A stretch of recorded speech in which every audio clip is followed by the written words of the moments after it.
சரி பாத்து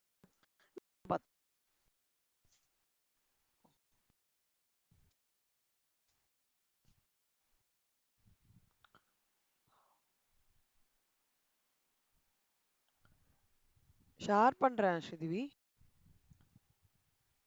தெரியுறதான்னு பாருங்க.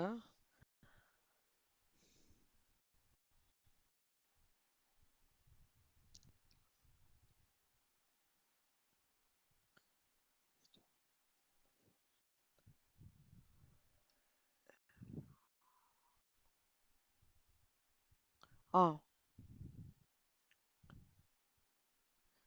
ஸ்ரீதேவி, நீங்க இந்த லா ஆன்சர்ஸ் அமுச்சு விட்டீங்கன்னா, ஸோ உங்களோட பெர்ஃபார்மன்ஸ் எப்படி இருக்குன்னு பார்த்துட்டு அதை பேஸ் பண்ணி இதுலயே ஃபைன் டியூன் பண்ணணுமா, இல்ல நம்ம வந்து ஃப்ரெஷ்ஷாக நான் கொஷின் பேப்பர் ரெடி பண்ணட்டுமா அப்படின்னு பார்ப்பேன். நீங்க ப்ரையாரிட்டைஸ் பண்ணி அமுச்சு விடுங்க, ஓகேவா? ம். ஆ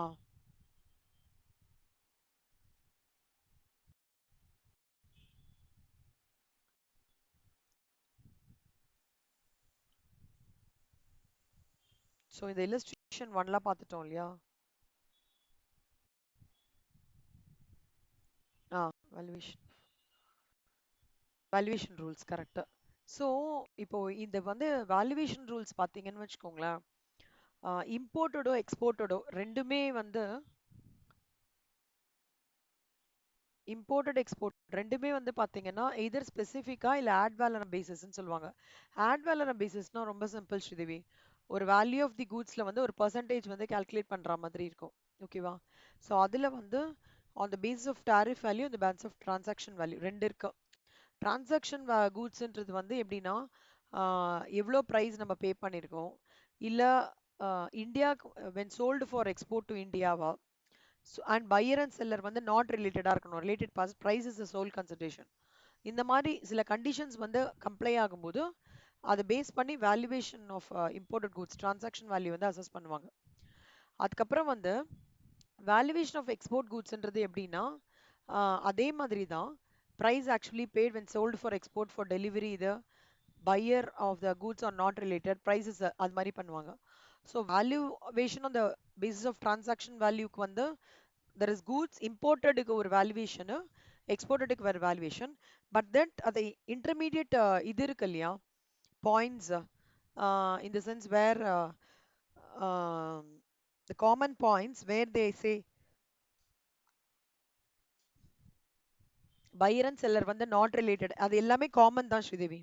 இந்த 5 பாயிண்ட்டும் இந்த 5 பாயிண்ட் காமன் தான், ஓகேவா? டிஃபரன்ஸ்லாம் எதுவுமே கிடையாது. அப்புறம் வந்து இதுல வந்து valuation on the base of tariff value வந்து CBIC may fix tariff values for any class of imported or export goods. Where any such tariff values are fixed, the duty shall be chargeable with reference to such tariff value. The tariff valueன்றது வந்து it's fixed. அதாவது palm oil, அந்த crude related இருக்குல்ல, palm oil, அப்புறம் soybean oil, crude, குட்டி பாப்பி seeds, அதுக்கெல்லாம் வந்து பார்த்தீங்கன்னா tariff value வந்து செப்பரேட்டாக ஃபிக்ஸ் பண்ணியிருக்காங்க. இப்போ வந்து இம்போர்ட்டை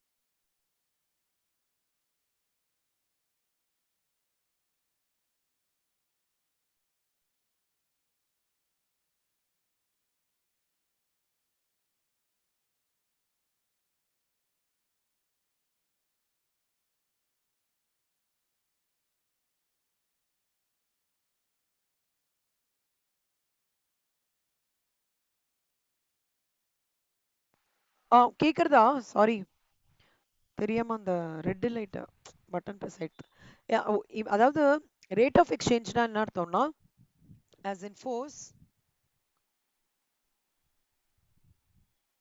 see, as in force on the date on which the bill of entry is presented, ஓகேவா?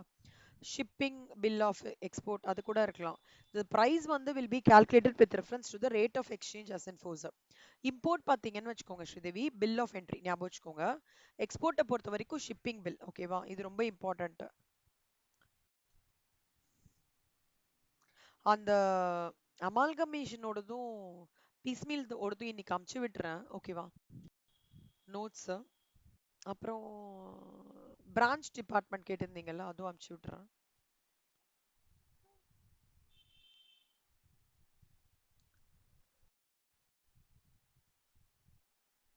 அதுக்கு வீடியோ ரெக்கார்டிங் வந்து அதுல பிரான்ச்க்கு டிபார்ட்மெண்ட்டுக்கு இல்ல வீடியோ ரெக்கார்டிங். சாரிமா. ஆ இல்ல ஒண்ணும் இல்ல. அதுல என்ன டவுட்ஸ் இருந்தாலும் கேளுங்க. நான் சொல்லித் தரேன். நான் பண்ணுங்க டவுட்ஸ்னா நான் சொல்லித் தரேன். ஓகேவா? So rate of exchange means rate of exchange determine by the board. Board என்ன சொல்றாங்களோ அதுதான். அதுக்கப்புறம் வந்து 3 பேர் ஒன்னு வந்து சிபிஐசி இது பண்ணுவாங்க. ஆர்பிஐ அப்புறம் இந்த ஃபாரின் எக்ஸ்சேஞ்ச் டீலர்ஸ் அசோசியேஷன் இருக்காங்க. எப்பவுமே கஸ்டம்ஸ் பொறுத்த வரைக்கும் ஞாபகம் வச்சுக்கோங்க. சிபிஐசி இது பண்றது தான் எப்பவுமே கன்சிடர் பண்ணுவாங்க. சரியா? அதுக்கப்புறம் வந்து determine the rate of exchange for the purpose of computation of customs duties. இதை ரெக்கார்ட் பண்றேன் ஸ்ரீதேவி. இதை அமுச்சு விடுறேன் நான். உங்களுக்கும் சிவசங்கரிக்கும் கோத்ரூ பண்ணிக்கோங்க. இப்ப பாத்தீங்கன்னா இந்த இம்போர்ட் வந்து 2023 சரியா? பில் ஆஃப் என்ட்ரி வந்து 2023 2010. Date of entry inward outward வந்து 1510. அப்ப exchange rate notified by CBIC வந்து on the date given in column on the date given in there is 1 2 3. அப்புறம் இங்க வந்து notified by RBI வந்து இது கொடுத்திருக்காங்க. அதாவது பில் ஆஃப் என்ட்ரி பொறுத்த வரைக்கும் சிபிஐசி வந்து என்ன ரேட் கொடுத்திருக்காங்களோ அதை தான் நம்ம கன்சிடர் பண்ணோம். ஸோ இம்போர்ட்டை பொறுத்த வரைக்கும் இவங்களோட ரேட் என்ன, சிபிஐசியோட ரேட் என்ன, 62. ஓகேவா? எக்ஸ்போர்ட்டை பொறுத்த வரைக்கும் எங்களோட ரேட் என்ன, 61. அவ்வளோதான். ஆர்பிஐ எல்லாம் எடுத்துக்காதீங்க, வேண்டாம். சரியா? ஸோ எப்பவுமே ஒன்று ஞாபகம் வச்சுக்கோங்க. பில் ஆஃப் என்ட்ரியோடது தான் வந்து இவங்க எடுத்துப்பாங்க. சிபிஐசியோட ரேட்டு தான் எடுத்துப்பாங்க. அப்போ CBIC plus bill of entry அந்த காம்பினேஷன்ல தான் எப்பவுமே எடுத்துக்கணும். புரிஞ்சுதா? ஓகே.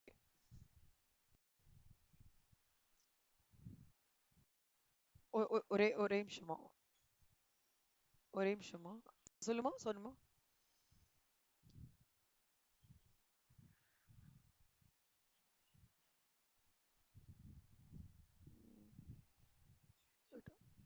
இது இந்த ரெண்டு டேட்லயே சொல்றீங்களா? ஆ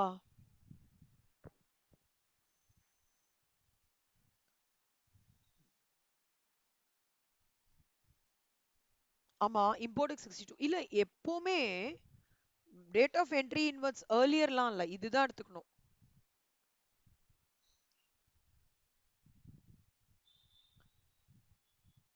இதுதான் 62 61 தான் எடுத்துக்கணும். 2 ஓடது தான் எடுத்துக்கணும் கண்ணா. Date of bill of entry இருக்குல்ல, இதுதான் அந்த 2 சொல்றோம் இல்லையா, அதுதான் எடுத்துக்கணும். புரியுதா கனெக்ட்?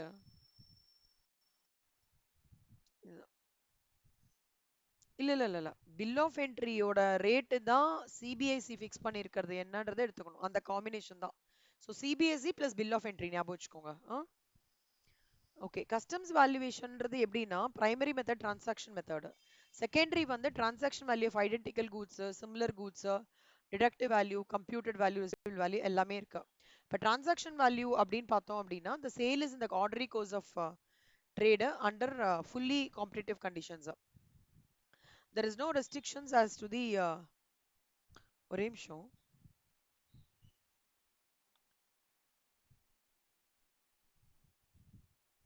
ஒரே நிமிஷம் கண்ணா.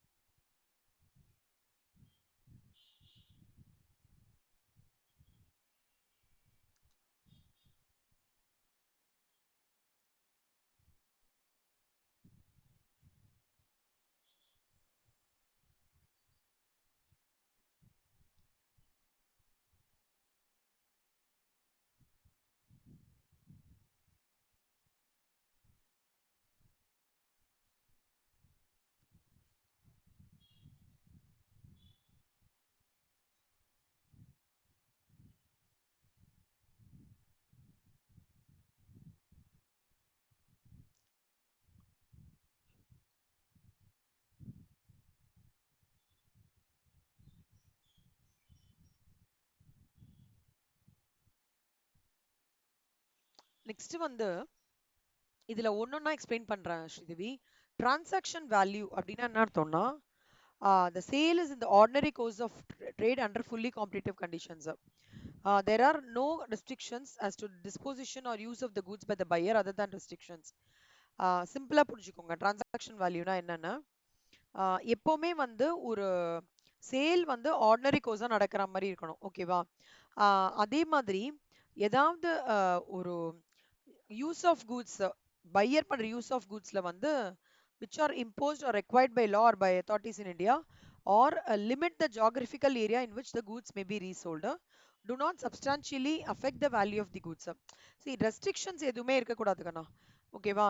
அதாவது which are law impose பண்றதோ, ஜாகிரபிக்கல் ஏரியானால ஏதாவது ப்ராப்ளம் ஆதோ, இல்ல வேல்யூ ஆஃப் தி குட்ஸ் ஏதாவது இதுவானா கூட நம்ம டிரான்சாக்ஷன் வேல்யூ வந்து as is we have to accept it.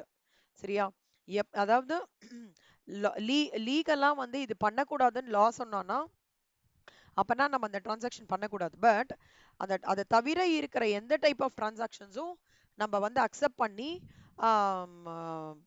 எடுத்துட்டு போகும்போது தான் டிரான்சாக்ஷன் வேல்யூ வந்து price, transaction value தான் priceன்னு சொல்லிட்டு அக்செப்ட் பண்ணுவாங்க. So legally it should be bound, geographically it should be bound, it do not substantially affect the value of the goods. ஓகேவா? So the sale is in the ordinary course of trade under fully competitive conditions. அது so the sale or price is not subject to condition or consideration for which a value cannot be determined. இப்போ வந்து suppose ஏதாவது ஒரு part of the goods வந்து resale இருக்குன்னு வச்சுக்கோங்களேன், ஒரு டிஸ்போசலுக்கு இருக்கு, or use of the goods by the பையர்னா அதை வந்து செல்லருக்கு வந்து ஷேர் பண்ண மாட்டாங்க. ஓகேவா? எங்கேயோ ப்ராப்ளமா இருக்குன்னு வச்சுக்கோங்களேன், அது ஷேர் பண்ண மாட்டாங்க. பையர் அண்ட் செல்லர் வந்து ரிலேட்டடா இருக்கக்கூடாது. இந்த மாதிரி கண்டிஷன்ஸ் இருந்தா டிரான்சாக்ஷன் வேல்யூ வந்து பிரைஸ்ன்னு சொல்லிட்டு எடுத்துக்கலாம். ரிலேட்டட் பர்சன்னா நம்மளுக்கு ஆல்ரெடி படிச்சிருக்கோம்ல, இது ரொம்ப important. Sridevi, what is the meaning of related? ரொம்ப important.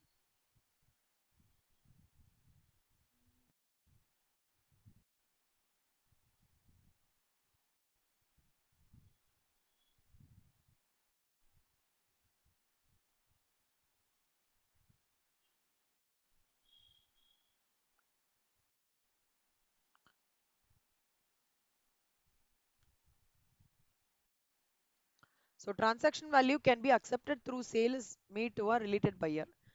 Um,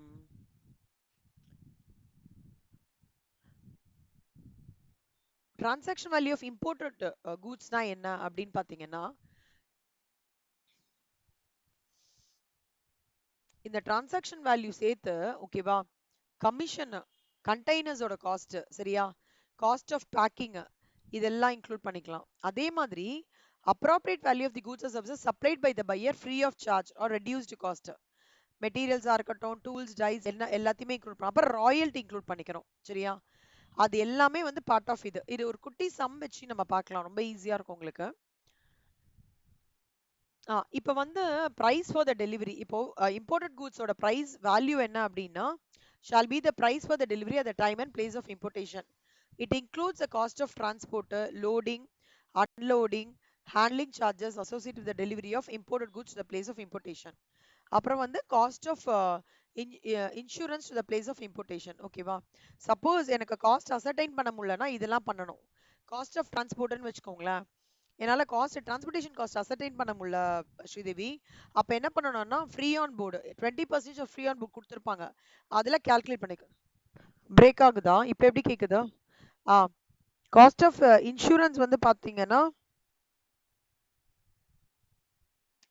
cost of insurance வந்து பார்த்தீங்கன்னா 1.125% ஆஃப் எஃப்ஓபி, ஞாபகம் வச்சுக்கோங்க. காஸ்ட் ஆஃப் டிரான்ஸ்போர்ட் வந்து 20%. இன்சூரன்ஸ்க்கும் என்னால் டிட்டர்மைன் பண்ண முடியல 1.12%. ஒருவேளை நான் கூட்ஸ் வந்து ஏரோப்ளேன் மூலமா பண்றேன்னா cost of transport will be restricted to 20% of FOB value of goods. புரிஞ்சுதா? ரொம்ப இம்பார்ட்டன்ட் கண்ணா, நோட் பண்ணிக்கோங்க.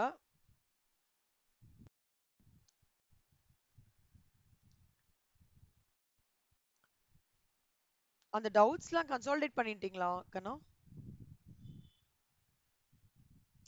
சரி சரி சரி சரி, நீங்க பண்ணிட்டு சொல்லுங்க.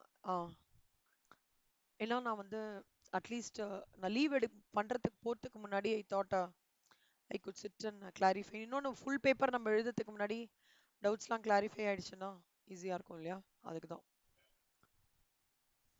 நான் போயிட்டு வந்ததுக்கு அப்புறமும் டவுட்ஸ்லாம் தான் நான் கிளாரிஃபை பண்ணுவேன், ப்ராப்ளம் இல்லை. தெர் இஸ் அந்த ஜஸ்ட் அந்த 5 days லீவ் மட்டும்.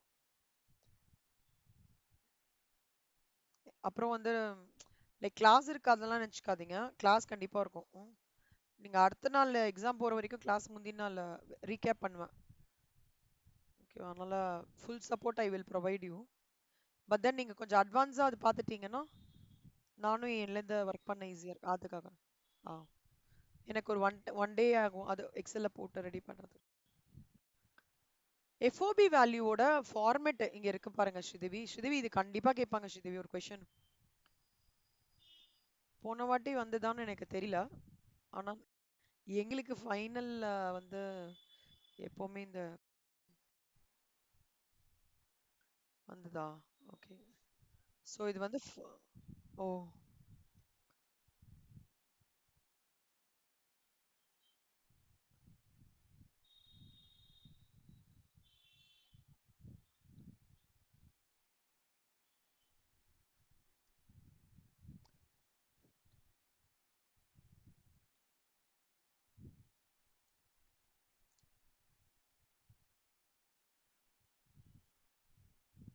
எஃப்ஓபி வேல்யூ அப்படின்னா என்ன அர்த்தம்னா நல்லா பாத்துக்கோங்க கண்ணா. ப்ரொடக்ஷன் காஸ்ட் ஷீட்டோட கனெக்ட் பண்ணி சொல்லி தரேன். காஸ்ட் ஆஃப் ப்ரொடக்ஷன் காஸ்ட் ஷீட்ல நம்ம பண்ணுவோம் ஞாபகம் இருக்கா கடைசியா காஸ்ட் ஆஃப் சேல்ஸ். அது அதுலேருந்து நம்ம ப்ராஃபிட் யாருக்கு மேனுஃபேக்சருக்கு ஒரு எலிமெண்ட் அது ஆக்சுவல் சேல்ஸ் வருமா. ஸோ ஒரு ஒரு சேல்ஸ் வருதுன்னு வச்சுக்கோங்களேன் 100ன்ட்டு அதை அதை நம்ம வந்து டிரான்ஸ்போர்ட் பண்ணி தானே கொடுக்க முடியும் இல்லையா ஒரு கண்ட்ரி டு. அப்போ அதுக்கான ஃப்ளைட் சார்ஜஸ் ஆகுறதுன்னு அதான் ஃப்ரைட். அப்புறம் லோக்கல் சார்ஜஸ் வந்ததுக்கு அப்புறம் லோக்கல் சார்ஜஸ் லோக்கல் டாக்ஸஸ் அப்புறம் லோடிங் அதை மூவ் பண்ற சார்ஜஸ் அப்புறம் எக்ஸ்போர்ட்ஸ் டியூட்டி.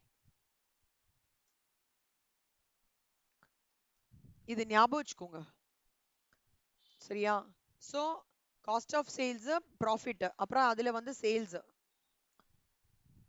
சும்மா ஃபார் எக்ஸாம்பிள் நான் சொல்றேன் 800 ரூபாய் இது ஒரு 200 ரூபாய் ஃப்ரைட் ஒரு 200 ரூபாய் லோக்கல் டாக்ஸஸ் ஒரு 100 லோடிங் சார்ஜஸ் ஒரு 100 எக்ஸ்போர்ட் டியூட்டிஸ் ஒரு 250 ரூபாய் செஸ் 100 ரூபான்னு வச்சுக்கோங்க. ஸோ அப்போ என்ன பண்ணணும்னா this plus sum of the entire thing.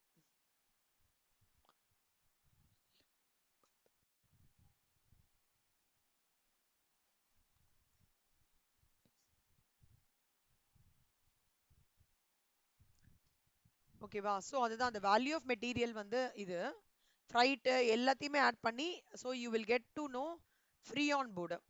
இதுக்கப்புறம் ஆட் பண்ணணும் commission packing cost royalties value of subsequent resale value of material supplied இது எல்லாமே ஆட் பண்ணணும். FOB value as per customs கிடைச்சிரும். அதுக்கப்புறம் ஆக்சுவல் காஸ்ட் ஆஃப் ஃப்ரைட் வந்து 20% of FOB value as per customs in case of air transport. Demurrage charges இருக்கு எங்கேயாவது problem ஆயிடுச்சுன்னு வச்சுக்கோங்களேன் டிமோரேஜ் சார்ஜஸ் அதுக்கு ஒன்று. அப்புறம் ஆக்சுவல் இன்சூரன்ஸ் சப்போஸ் ஸ்பெசிஃபை பண்ணலன்னு வச்சுக்கோங்களேன் நம்ம அங்கே படிச்சோம்ல காஸ்ட் ஆஃப் ரைட் பண்ணலன்னா 20% ஆஃப் எஃப்ஓபி ஏர் டிரான்ஸ்போர்ட்ல மேக்ஸிமம் 20% இல்ல இன்சூரன்ஸ் சார்ஜஸ் பண்ணலன்னா 1.125 இதுல இது மூலமா வருதுதான் cost insurance freight assessable value. சரியா புரிஞ்சுதா. ஓகே இப்போ பாத்தீங்கன்னா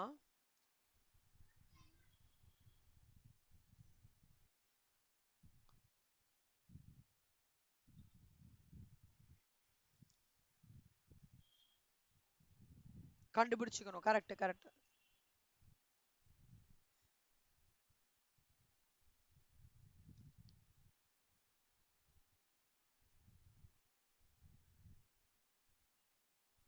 இப்போ பாருங்க illustration 2 from the particulars given below find out the assessable value of the imported goods under the customs act 1962. so cost of the mission வந்து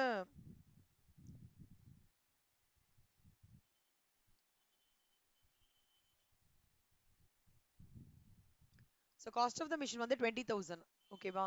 transport charges incurred by the exporter from his factory to the port for shipment வந்து 1000 rupees ஓகேவா. handling charges paid for loading the mission in the ship வந்து 100 rupees. so total FOB value of the exporter எவ்வளோன்னு பார்த்தீங்கன்னா 21,000 கண்ணா. Transport handling transport கொடுத்துட்டான் இந்த வாட்டி handling charges பண்ணிட்டு இதுதான் எஃப்ஓபி வேல்யூ ஆஃப் எக்ஸ்போர்ட்டர் ஓகேவா. இப்போ இம்போர்ட்டருக்கு வரும். இம்போர்ட்டரோடதுல வந்து அவன் என்ன சொல்றான்னா பையிங் கமிஷன் அவரோட இம்போர்ட்டரோட பையிங் கமிஷன்லாம் நம்ம இன்க்ளூட் பண்ணக்கூடாது எஃப்ஓபி இவங்களோட ஓகேவா. காஸ்ட் ஆஃப் இன்சூரன்ஸ் கொடுக்காதனால 1.125% கண்ணா ஓகேவா. அந்த ஃப்ரைட் சார்ஜஸ் இங்க கொடுத்துருக்கான் பாத்தீங்களா exporting country to India from the exporting country to இந்த இந்தியான்னு பண்ணும்போது 2000 ரூபாய் கொடுத்துருக்காங்க. ஸோ அதுலேருந்து உங்களுக்கு டோட்டல் பண்ணி வர்றது வந்து 23,3337. $1 65 ரூபானா அப்போ ருபீஸ் 23,3337.38க்கு எவ்வளோ சாரி சாரி சாரி சாரி $1 65 $23,337 எவ்வளவு ரூபா அப்படின்ட்டு போட்டு காமிக்க பாருங்க.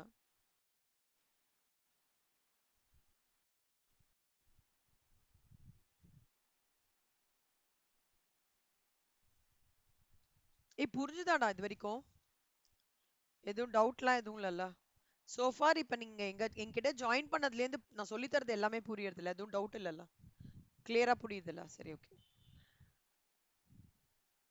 So from the particulars given below, find out the assessable value of the imported goods under the Customs Act. அண்ணா ஓகேவா? First the factory of the exporting first machine வந்து exporting country அவங்க கிட்ட இருக்காங்க, சரியா? சோ அப்பனா என்ன அர்த்தம்னா ரெண்டா இது பிரிச்சுக்கோங்க. இது வந்து ஃப்ரம், இது டு. சோ சம் ஃப்ரம் யூஎஸ்ன்னு வச்சுக்கோங்களேன், டு வந்து இந்தியா.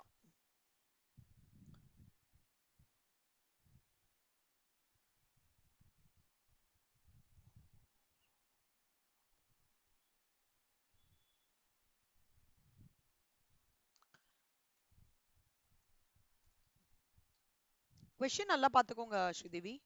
இம்போர்ட்டட் கூட்ஸா எக்ஸ்போர்ட்டட் கூட்ஸான்னு பாத்துக்கணும், ஓகேவா? சோ assessable value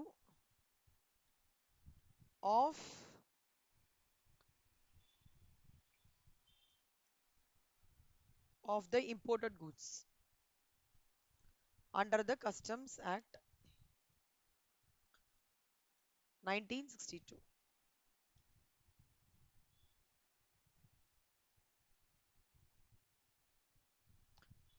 இப்போ இதுல பாத்தீங்கன்னா ஹெட்டிங் மட்டும் நல்லா படிச்சுக்கோங்கண்ணா. சோ அப்ப யூஎஸ்ல இருந்து இந்தியாவுக்கு வருது. அப்ப யூஎஸ்ல இருந்து இந்தியாவுக்கு வருதுன்னா ஒரு மிஷின் எடுத்துட்டு வராங்க. யூஎஸ்ல இருக்கும்போது 20,000, ஓகேவா? அந்த ஃபேக்டரியில இருந்து போர்ட்டுக்கு எடுத்துட்டு வர்றாங்க, யூஎஸ்ல 1000 ஆகுறது, சரியா? அது கஷ்டப்பட்டு அந்த மிஷினை லோட் பண்ணி ஷிப்புக்குள்ள தள்ளுறாங்க, $100 ஆகுது. இது யூஎஸ் ஓட முடிஞ்சிடுது. இப்போ இந்தியால அதுக்கு ஃப்ரைட் சார்ஜ் வந்து $2,000 ஆகுது. இந்த இம்போர்ட்டரோட பையிங் கமிஷன் எல்லாம் நம்மளுக்கு வந்து இரலவெண்ட், சரியா? அப்ப என்ன ஆகுறது, இதோட காஸ்ட் இவ்ளோ, கரெக்டா? இந்த எக்ஸ்போர்ட்டரோடது மட்டும் காஸ்ட் எவ்வளவு வருது, இவ்வளவு வருது. அதுதான் இந்த எஃப்ஓபி வேல்யூ ஆஃப் எக்ஸ்போர்ட்டர், புரிஞ்சுதா? சோ ரெண்டா செக்ரிகேட் பண்ணிக்கோங்க ஸ்ரீதேவி. சம்ம வந்து ரெண்டா செக்ரிகேட் பண்ணி எக்ஸ்போர்ட்டரோடதும் இம்போர்ட்டரோடதும் தனியா நம்ம பாத்துக்கணும், ஓகேவா? எக்ஸ்போர்ட்டரோடதும் இம்போர்ட்டரோடதும் தனியா பாத்துக்கணும்.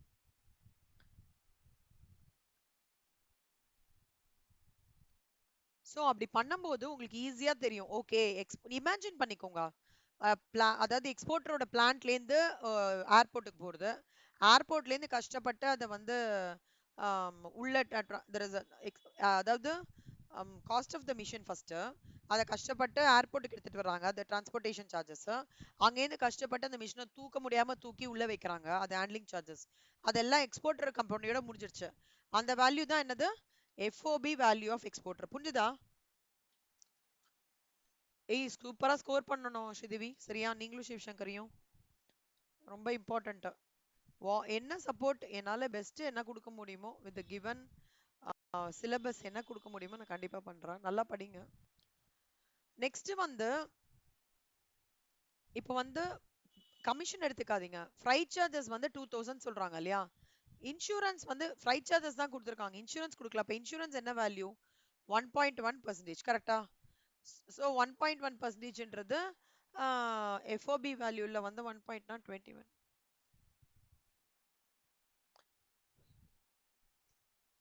237 வரும், ஓகேவா கண்ணா?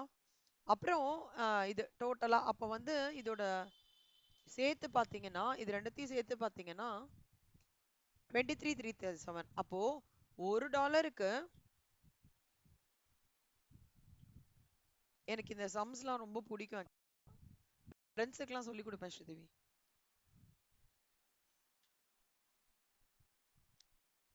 ஸோ $23,337.38க்கு 23,337 into 65, அவ்வளவுதான் கண்ணா, புரிஞ்சுதா? Very very basic problem, easy problem. illustration 3 பாருங்க.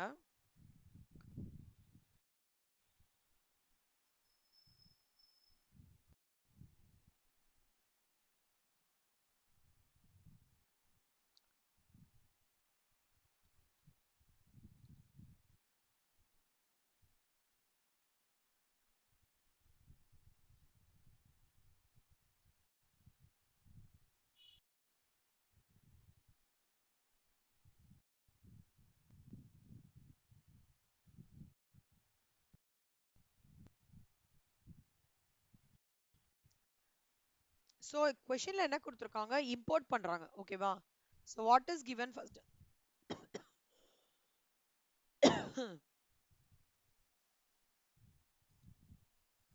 ஸோ வாட் இஸ் கிவன் வந்து ஃபர்ஸ்ட் அண்டர்ஸ்டாண்ட் பண்ணிக்கோங்க. Given is an import question. So வேற ஒரு இடத்துல இருந்து வருது. எந்த இடத்துல இருந்து வருது தெரியுமா? இது ஜப்பான்ல இருந்து வருது. ஸோ ஜப்பான் டு இந்தியா வருது. சரியா? ஸோ ஃபர்ஸ்ட் ஜப்பானோட எக்ஸ்பென்சஸ்லாம் பார்த்துடலாமா? ஸோ இவங்க வந்து அங்க என்ன சொல்றாங்க, 4 lakhs ன்னு சொல்றாங்க. என். ஓகேவா? அப்புறம் other expenses incurred by Mrs XYZ in this connection அப்படின்னு சொல்லும்போது, freight from Japan to Indian port அது வந்து ஜப்பான்ல இருந்து இந்தியன் போர்ட்டுக்கு 40,000 என்னன்னு சொல்றாங்க.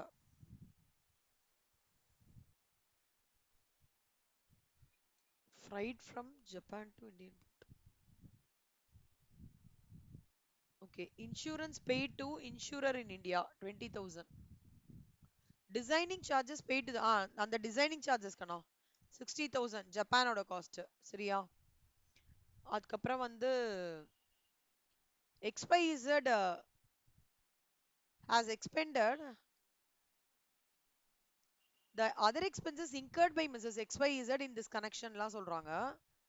Freight has incurred இது வந்து மும்பைலேருந்து போர்ட்லேருந்து 1,30,000 இங்க எடுத்துட்டு வராங்க. CBSE notified the exchange rate of 0.69.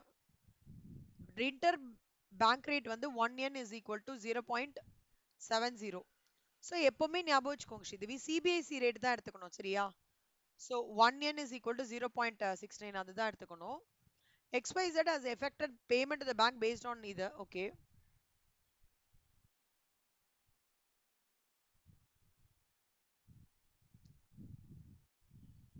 Okay.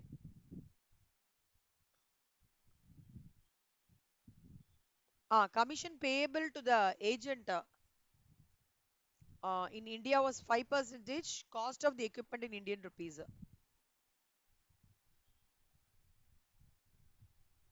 அந்த கமிஷன் எவ்வளோ கண்ணா? அது 4 lakhs into 5%. கரெக்டா?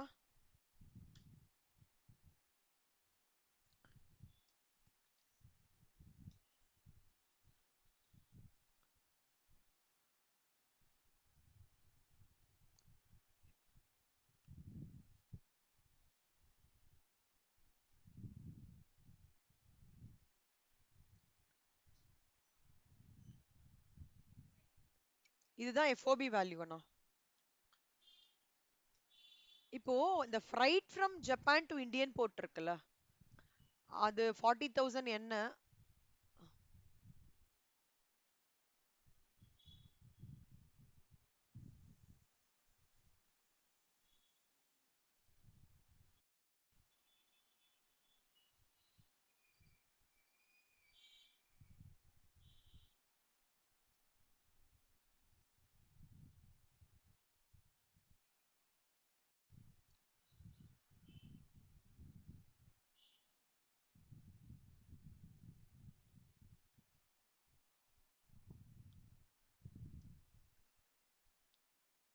ஓகே.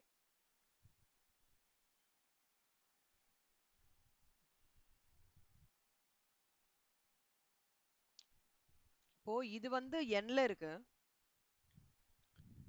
இப்போ அவங்க என்ன சொல்றாங்க, சிபிஐ ரேட் இது வந்து ஐபிஐசி ரேட் வந்து ஒரு எண் வந்து டாலர் 0.69. ஓகேவா?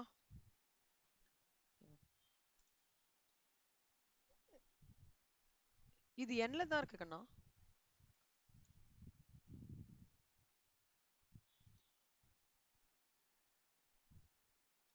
Rupees. Sorry sorry. Thanks.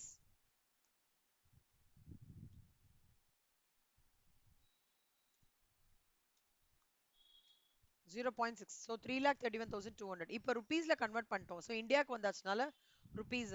So insurance எவ்வளோ சொல்றாங்க இந்தியாவோடதுல?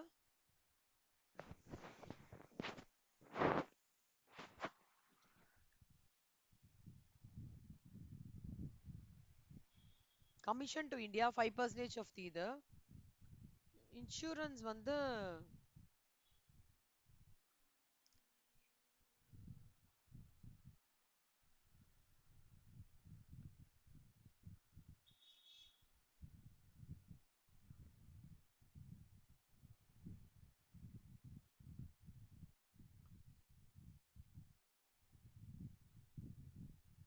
Insurance paid to insurer in India.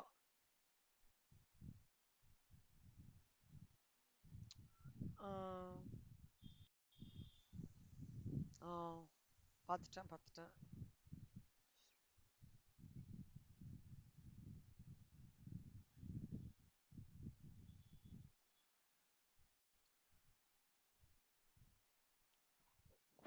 இது 20,000 கொடுத்துருக்காங்க.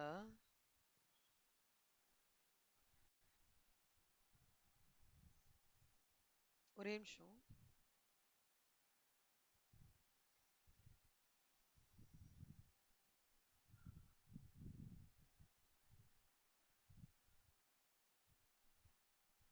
உங்க புக்லயும் 20,000 தான் கொடுத்துருக்காங்களா?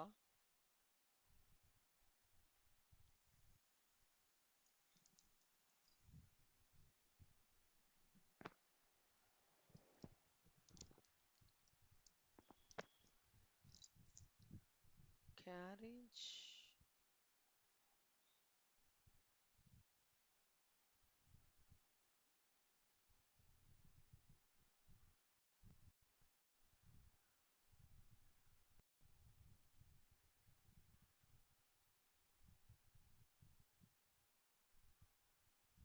நான் இதை செக் பண்ணிட்டு சொல்றேன் ஸ்ரீதேவி. பிரிண்டிங் மிஸ்டேக்கா என்னன்னு தெரியல. ஏன்னா நான் இன்சூரன்ஸ் வாட் எவர் சம்ல என்ன கொடுக்குறாங்களோ அதை நம்ம மொத்தமா தான் எடுத்துப்போம். I'll just check on it, சரியா? So, but otherwise your value will be like this, இல்லையா? So, uh, if it's 20,000 or 20,000 and 10,000 or 10,000, freight வந்து அவங்க as is 40,000ல n கொடுத்துருக்காங்க. அப்போ CBIC ரேட் தான் எடுத்துக்கணும், கரெக்டா? So 40,000 into 0.69. ஸோ நம்மளோட கன்வர்ஷன் வேல்யூ ஆக்சுவலாக பார்த்தோம்னா கன்வர்ஷன் ஆஃப் ருபி வேல்யூ வந்து 3,31,200, கரெக்டா? அதில் ஆட்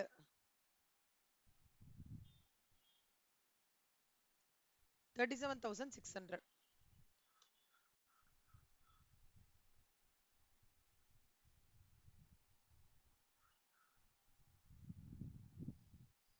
ஸோ 36,800 தான் சிஏஎஃப் வேல்யூ. புரியுதா? இது மட்டும் நான் செக் பண்ணிட்டு சொல்றேன் ஸ்ரீதேவி.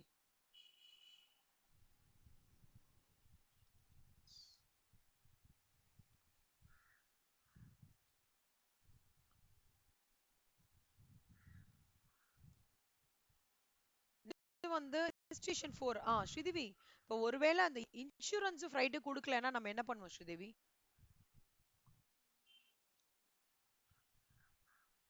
Very good. அப்புறம் ஆன் எஃப்ஓபி புரிஞ்சுதா? மற்றபடி எல்லாமே சேம் தான். ஓகேவா? இல்லஸ்ட்ரேஷன் 5 பாருங்க ஸ்ரீதேவி. இல்லஸ்ட்ரேஷன் 5 அப்படியே கோ த்ரூ பண்ணுங்க. ஈஸியா இருக்கா டஃப்பா இருக்கா பாருங்க.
Okay, Vakana, super. So take it up as a homework, okay? Very good. Next, என்னமா?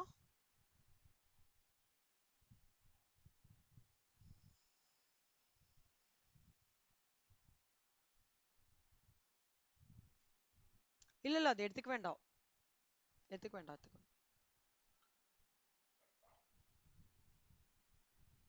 தோ இங்கேயே அதை படிச்சோமே நம்ம. Though demurrage charges payable for the delay are not to be added. ஓகேவா? ஓகேவா? ஏதாவது டவுட்டா? Payable to the port trust authorities for delay in clearing the goods are not to be added.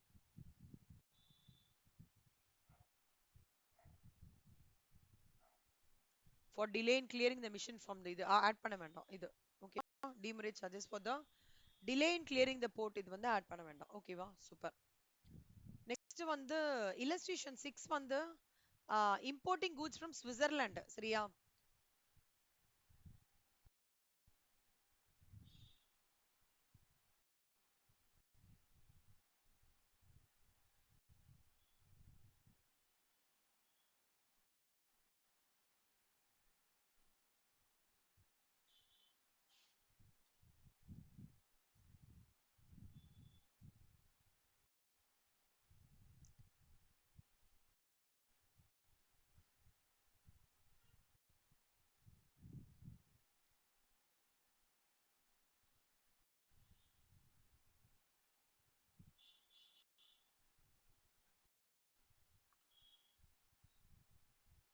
ஒரு நிமிஷம். சொல்லுங்க. இப்ப சொல்லுங்க. ஆ ஆ என்னமோ?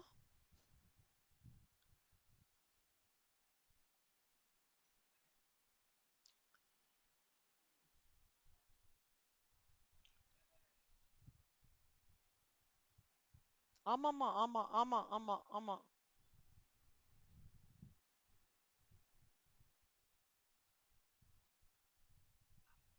இதோ இதுல கால்குலேட் பண்ணலாம். ஆமா ஆமா கரெக்ட். Correct perfect. ஓகேவா? சூப்பர். நீங்க இதெல்லாம் உங்களோட ரெஃபரன்ஸ்க்கு சில குட்டி நோட்ல குட்டி நோட் போட்டு எல்லாம் எழுதிக்கோங்க. நானும் போட்டிருக்கேன் நம்ம நோட்ஸ்ல. பட் தென் ஃபார்மேட்ல கீழே ஆட் கீழே நான் ஆட் பண்றேன். நீங்களும் அந்த சம் போடும்போது போட்டு இதெல்லாம் அப்படியே புக்ல இருந்தே வரும் ஸ்ரீதேவி.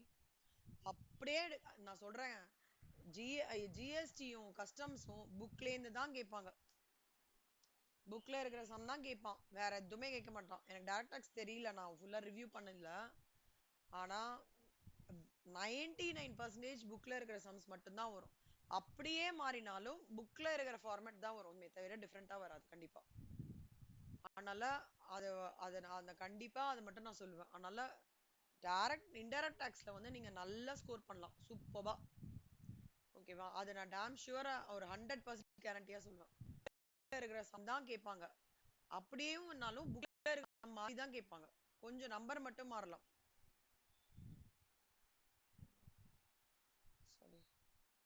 இப்ப வந்து இல்லஸ்ட்ரேஷன் 6 இவங்க வந்து இம்போர்ட் பண்றாங்க. So Switzerland,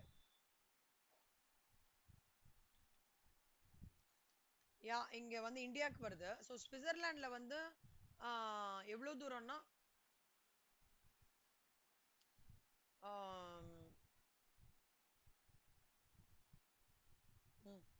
400 into 110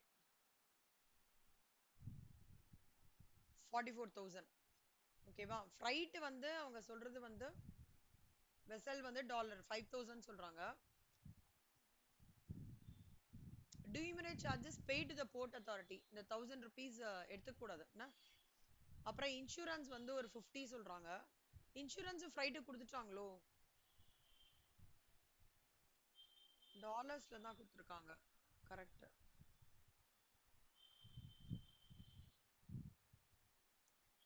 imported goods from Switzerland.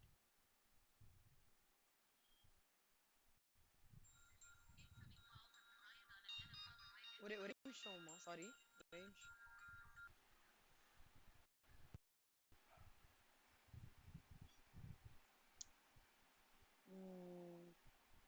So illustration 7 வந்து freight from port in USA to Indian port. Insurance was paid to insurer India. Design and development charges 2000.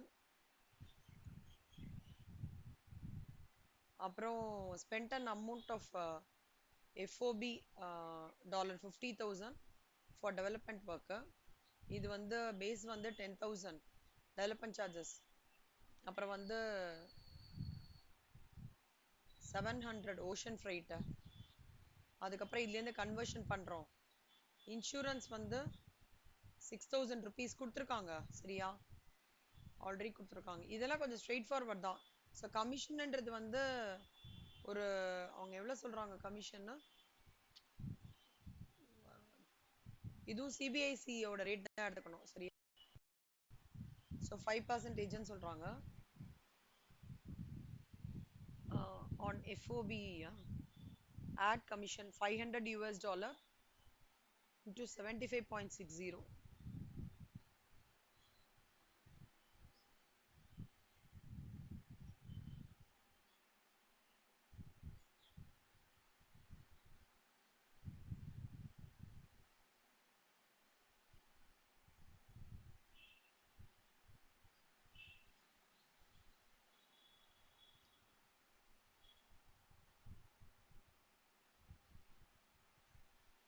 என்ன ஒரு மாதிரி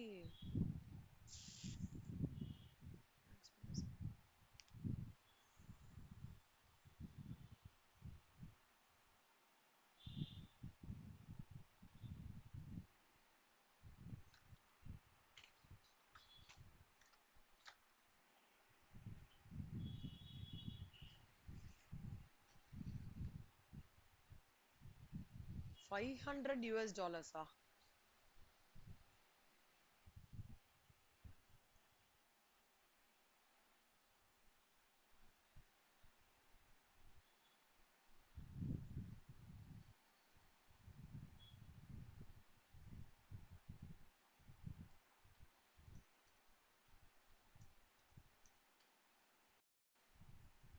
That into 75.60 na.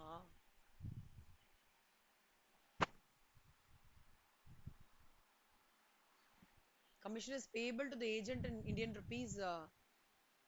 Foreign exporters have an agent in India. The FOB value. அப்புறம் accessible value 10,000. Design and development work in India and transport cost in India should not be considered for. அது okay.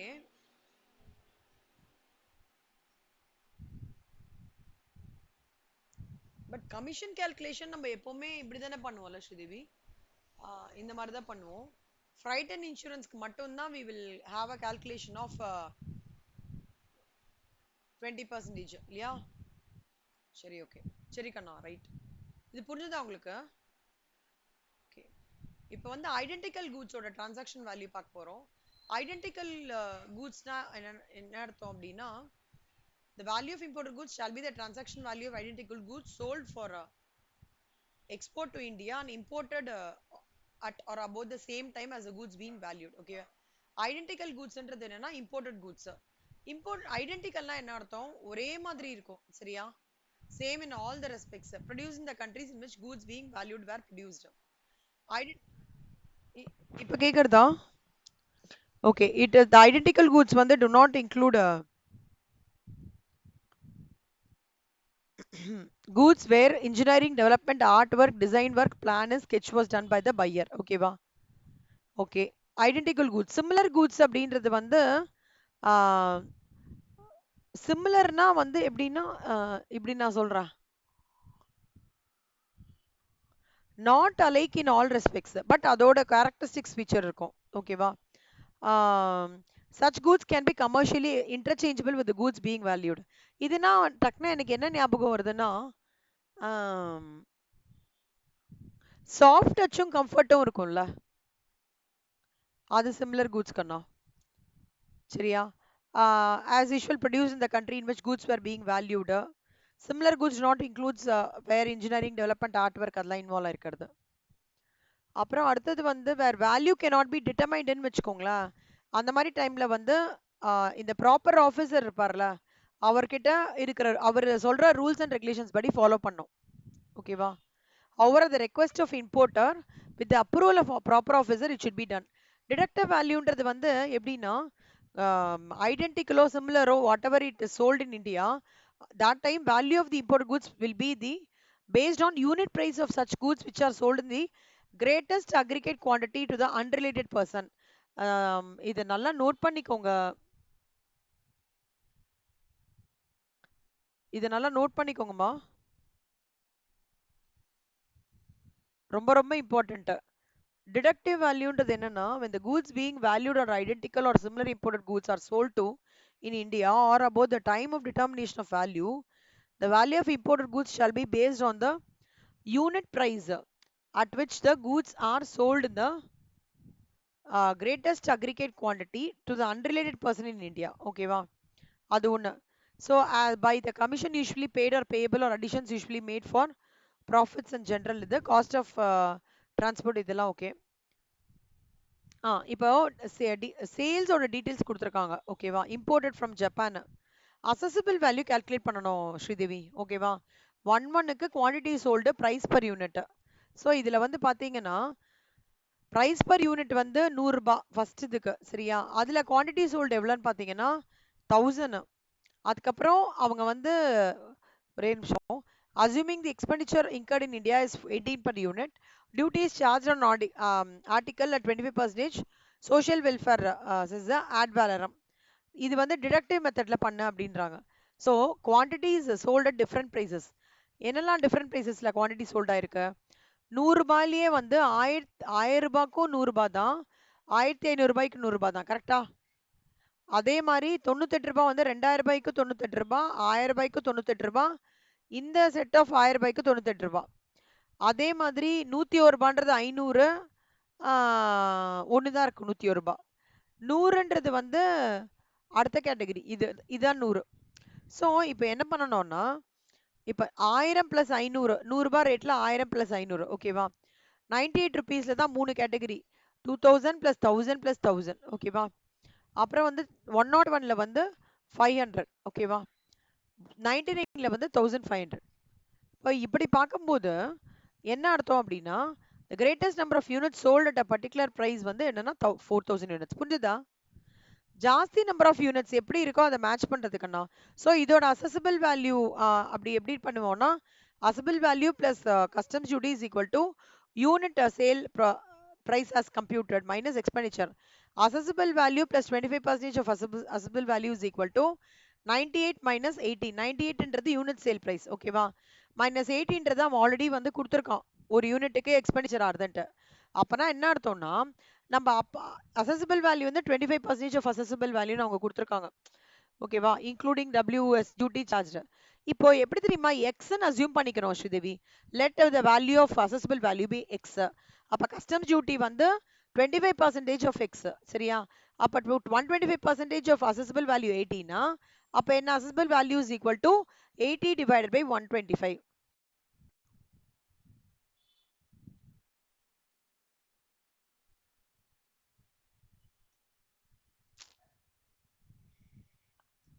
which is 64 rupees. புரியுதா? So அப்போ வந்து இது ஒரு யூனிட்டுக்கு 64 ரூபானா 12000 யூனிட்டுக்கு எவ்வளோ? 7,68,000 ரூபாய். அப்போ என்ன டியூட்டி ஆன் அபவ் வந்து நான் எவ்வளோ பே பண்ணியிருக்கேன்? இதில் 25%. ஸோ 7,68,000ல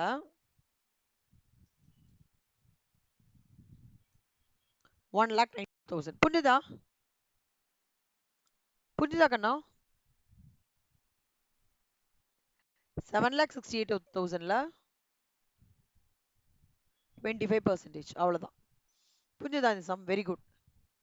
இப்போ வந்து அடுத்தது வந்து எப்படி வந்து ஒரு வேல்யூ ஆஃப் இம்போர்ட்டட் கூட்ஸ்ல என்னெல்லாம் இருக்கும் அப்படின்னு பார்த்தீங்கன்னா, கம்ப்யூட்டட் வேல்யூல சொல்றோம். சிலதெல்லாம் value computed value method, residual value method அப்படி கொடுத்துருவாங்க ஸ்ரீதேவி.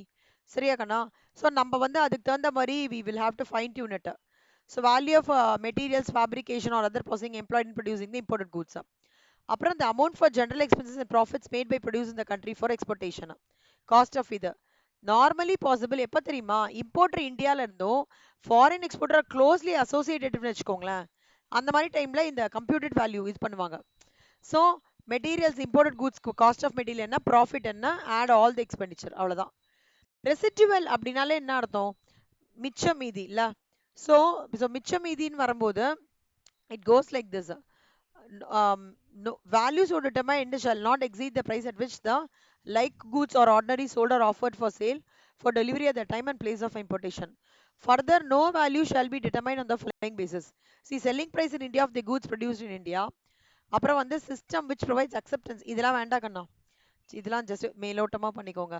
இப்போ காஸ்ட் அண்ட் சர்வீசஸ்ல வந்து மெயினா நீங்க என்ன அண்டர்ஸ்டாண்ட் பண்ணிக்கணும்னா, என்னால எஃப்ஓபி வேல்யூ வந்து அசர்டைன் பண்ண முடியலன்னு வச்சுக்கோங்களேன்.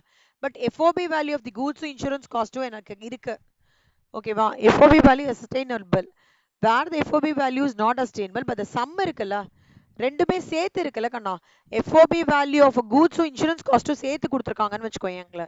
இப்போ எப்படின்னா லேப்டாப் ஓடுறதுக்கும் லேப் கீபோர்டு என்னது மவுஸ் கிவ்ஸ் சேர்த்து அவன் ஒரு அமௌண்ட்டாக கொடுக்குறான்.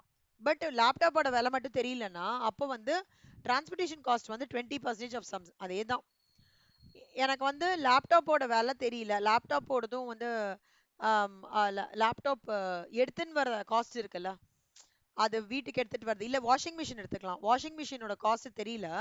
But washing machine plus washing machine வீட்டுக்கு எடுத்துன்னு வர காஸ்ட் நான் எனக்கு தெரிஞ்சிருச்சுன்னா அப்போ இன்சூரன்ஸ் காஸ்ட் வந்து 1.125%. புரிஞ்சுதா?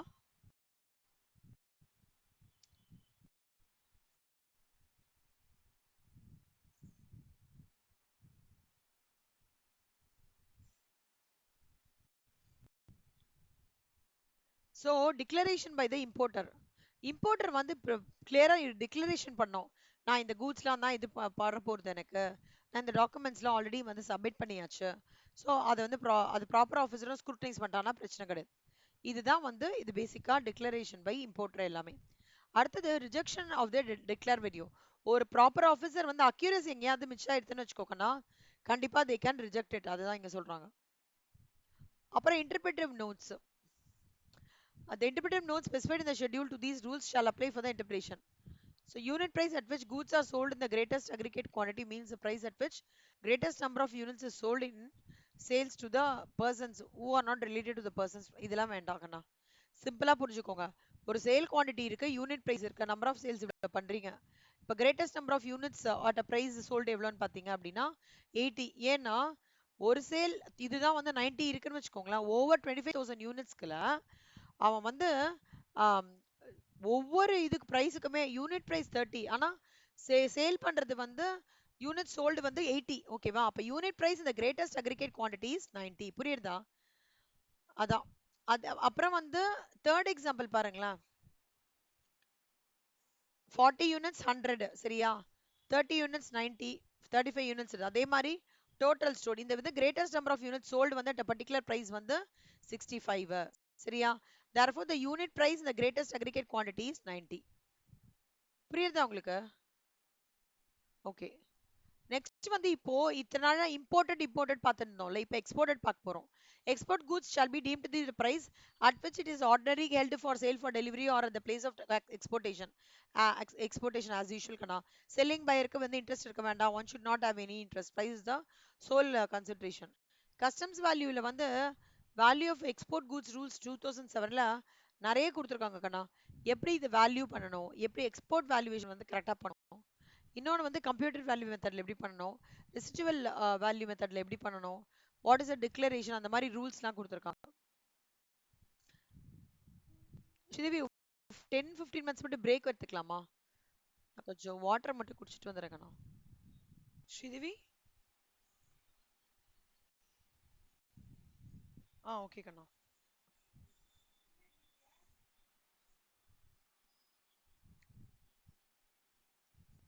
சம்ஸ் பாத்தீங்களா? குத்ரு பண்ணீங்களா? Imported. Okay.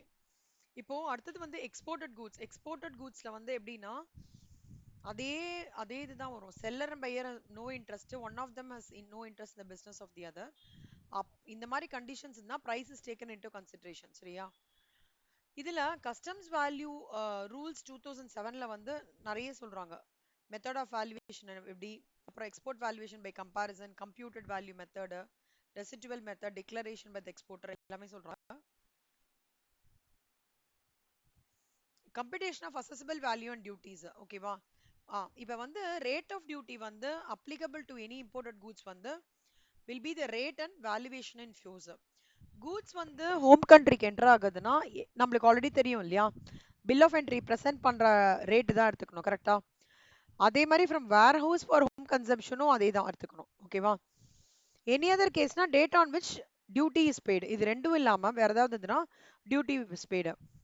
Suppose bill of entry வந்து it's presented before the date of entry of inwards, இது பிஃபோரா நடந்ததுன்னு வச்சுக்கோங்களேன், அஹெடா அந்த இது வரத்துக்கு முன்னாடி, அரைவல் வரத்துக்கு முன்னாடியே இல்ல வெசல் உள்ள வரத்துக்கு முன்னாடி இருந்ததுன்னா அப்பனா என்ன அர்த்தம்னா the bill of entry shall be deemed to have been presented on the date on such entry inwards. எப்போ அந்த வெசல் உள்ள வந்திருக்கோ ஒரு ஏர்கிராஃப்ட் எப்போ உள்ள வந்திருக்கோ அந்த டேட் தான் கன்சிடர் பண்ணிக்கணும் அப்படின்னு அர்த்தம். ஓகேவா? என்னடா காத்தலா சாப்பிட்டேன்.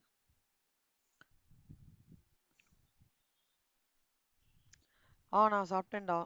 கொஞ்சம் லிட்டில் டயர்ட் நான் இன்னைக்கு ரொம்ப. எனக்கு இந்த இது பேர் என்ன, வெயில் வந்து மழை பெஞ்சிட்டு இந்த வெயில் வந்ததுல அதுல கொஞ்சம் உடம்பு வந்து இஸ் நாட் நார்மல். நல்லா மழை பெஞ்சுது, அப்புறம் அதுக்கப்புறம் வெயில் ஃபார்ம் ஆயிடுச்சு. காத்தால வெளியில போயிட்டு வந்தேன், அதுலேருந்து லிட்டில் ஃபீலிங் வெரி டயர்ட், என்னன்னு தெரியல. ஓகே, ஒரு பில் ஆஃப் என்ட்ரி வந்து பிரசன்டட் ஆன் 10/10/2023. ஓகேவா? அதுல ஏர்கிராஃப்ட் வந்து அரைவ்ட் ஆன் 20/10/2023. சரியா? இப்போ நல்லா பார்த்துக்கோங்க, இந்த relevant date for the determination of rate of duty வந்து tariff valuation is 2010. எப்ப ஏர்கிராஃப்ட் அரைவ் ஆயிருக்கும். ஓகேவா? Though the bill of entry is presented on 10/10/23 for procedural purposes, but for the purpose of determination of rate of duty and tariff valuation, bill of entry will deemed to have been filed on 2010/2023. 2023. The provision of this section will not apply to baggage and goods imported by post. Apply ஆகாது. Social welfare says வந்து as usual 10% of the basic custom duty is also applicable. Integrated tax நேத்திக்கு பார்த்தோம்ல, assessable value plus basics duty social welfare charge அது எல்லாமே. இப்போ illustration நம்ம என்ன திருப்பி பார்க்குறோமா இதையே? இல்ல. ஓகே ஓகே, ஒரே மாதிரி இருக்கா?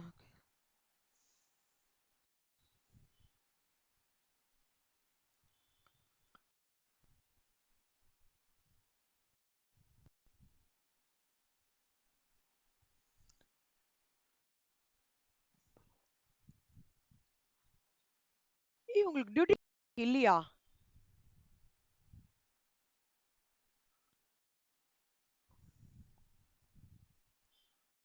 என்னப்பா ஆச்சரியமா இருக்கு. ஆனா போன சிலபஸ்ல எல்லாமே இருந்தது இல்ல, கம்மி பண்ணிட்டாங்களா?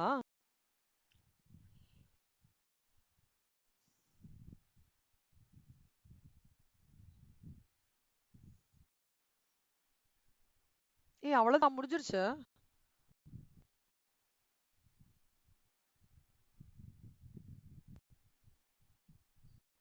நான் டியூட்டி டிராபேக்லாம் போன வருஷம் சொல்லி தரேனே செட்டு.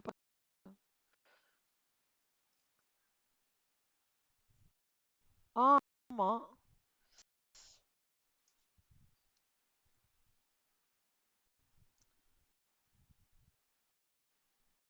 ரொம்ப கம்மி பண்ணிட்டாங்க அப்போ.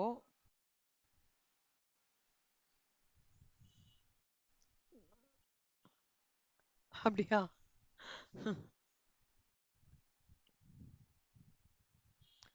நான் நினைச்சேன் அதெல்லாம் இருக்குன்னு நினைச்சேன். நான் ஆக்சுவலா கஷ்டம் பார்க்கல ஸ்ரீதேவி. நான் எனக்கு என்னன்னா போன சிலபஸ் அப்படியே புக்கு தான் மாத்திருக்காங்கன்னு மைண்ட்லயே இருந்தது. அதனால தான் உங்களுக்கு டியூட்டி பார்க்கலாம் வேற எடுத்தேன் நான்.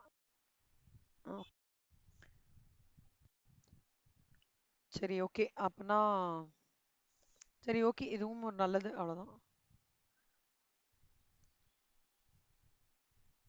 போன வாட்டி டீடைல்டா இருந்தது duty drawback.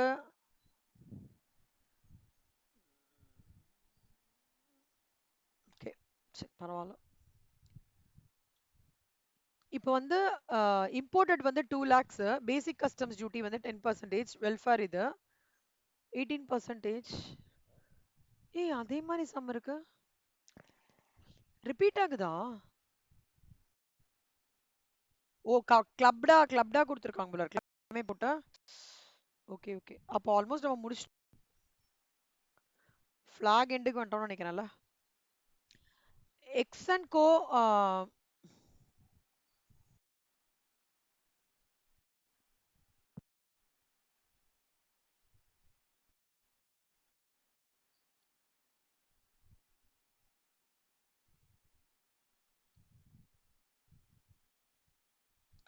See, X and Co imported goods from USA for being used in manufacture of its finished product. Determine the exchange rate to be considered for computation of import duty from the following information. So first one, the import general manifest was submitted by master of vessel. Entry inwards, X and Co presented the bill of entry. Goods were allowed to be cleared.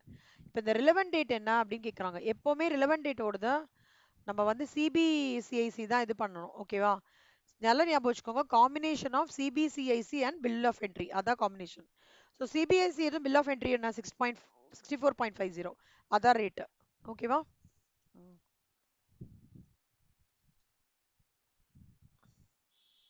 So combination வந்து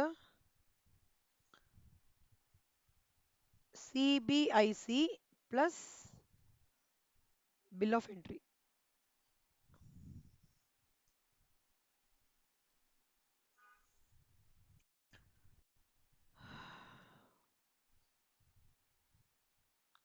next வந்து illustration 10ல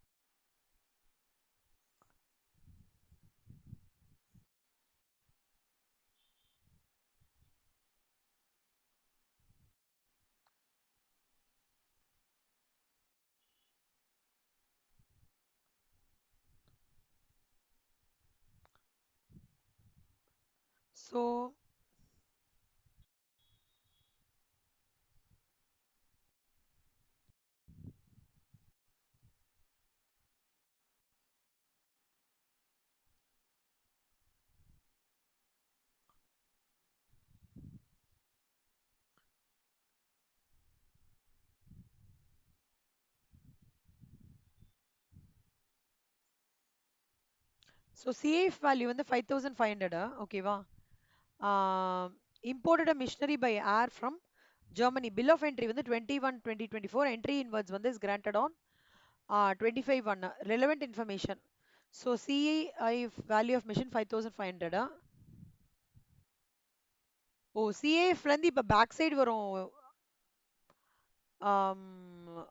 Sridevi ஓகேவா? முன்னாடி எஃப்ஓபிலன்னு பண்ணுவோம்ல, இப்போ back side. So அதுலேருந்து வந்து 1250, insurance வந்து 5500 minus பண்ணுறோம். ஸோ எஃப்ஓபி வேல்யூ கிடைக்கிறது.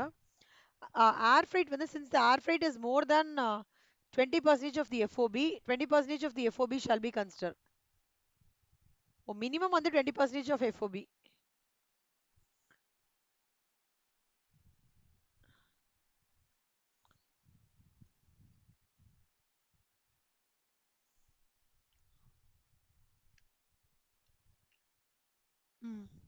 என்ன ப்ரொவிஷனு?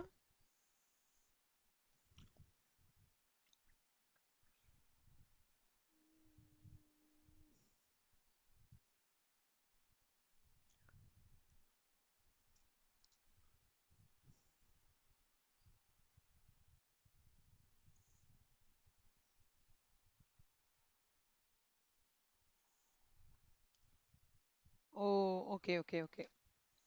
அதான் லிமிட் வந்து கரெக்ட். யுவர் லிமிட் வந்து 20% ஆஃப் எஃப்ஓபி கரெக்டா?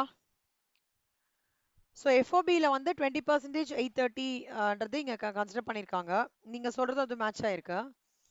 அப்புறம் இன்சூரன்ஸ் வந்து 100 ரூபாய், 100 யூஎஸ்டி அதை ஆட் பண்ணியிருக்காங்க. அசசிபிள் வேல்யூ வந்து 5080. ஸோ இப்போ நம்ம வந்து இதில் சிபிஐசியோட ரேட் என்ன அப்படின்னு பார்த்தோம்னாக்கா என்னைக்கு வந்து ஆ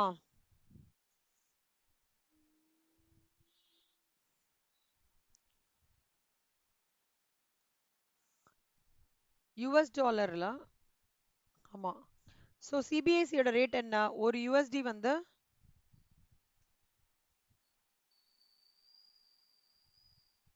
60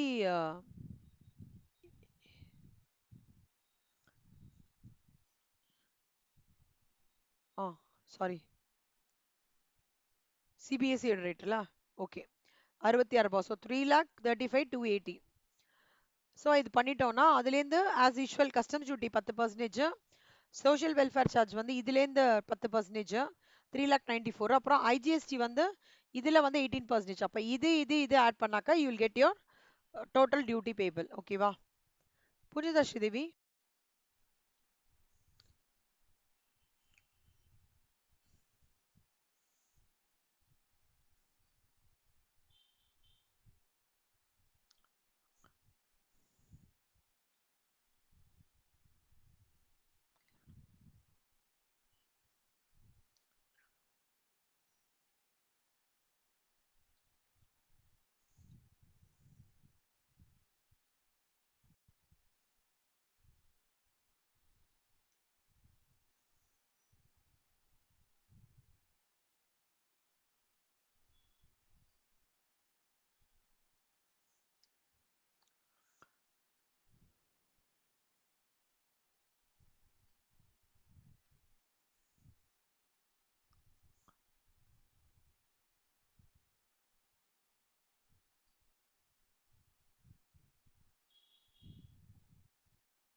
ஸ்ரீதேவி இதான் ஃபார்மேட் கண்ணா. CAF plus air freight insurance, FOB value, திருப்பி add freight insurance, US dollar, அப்புறம் ருபீஸில் கன்வெர்ட் பண்ணுறோம். ஸோ இதோட காம்பினேஷன் என்ன? CBIC plus bill of entry. அது என்னைக்கு சப்மிட் ஆயிருக்கோ அந்த டேட்டோட தான் எடுத்துக்கணும். ஓகேவா? ஸோ அப்புறம் அசசபிள் வேல்யூ பேசிக் இது. கஸ்டம்ஸ் இல்லஸ்ட்ரேஷன் 11 வந்து இம்போர்ட்டட் எக்யூப்மெண்ட்டோட வேல்யூ சொல்லியிருக்காங்க. அப்புறம் date of bill of entry, entry inwards, customs, exchange, integrated track, social welfare tax. Sridevi இது போட்டு பாருங்க, போட்டு எனக்கு சொல்லுங்க ஈஸியா இருக்கான்ட்டு. கஸ்டமர்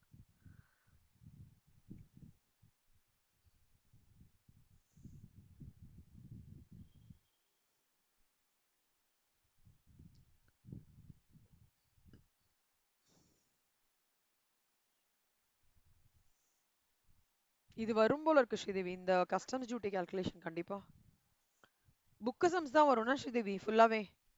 ஞாபகம் வச்சுக்கோங்க. டைரக்ட் டாக்ஸ் எப்படி பண்ணிட்டு இருக்கீங்க கண்ணா?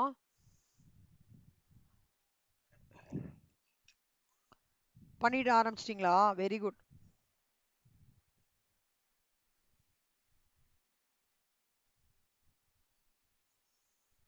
Super super super. Very good. கண்டிப்பா கிளியர் பண்ணுவீங்க. நீங்களும் சூப்பரா பண்ணிடுவீங்க. சிவசங்கரியும் சூப்பரா பண்ணுவாங்க. நல்லா படிங்கடா அண்ணா. ஆனா ஹெல்த் எப்படி இருக்கு ஸ்ரீதேவி, உங்களுக்கு பரவாயில்லையா?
சூப்பர், அனுப்பிச்சு விடுங்க கண்ணா.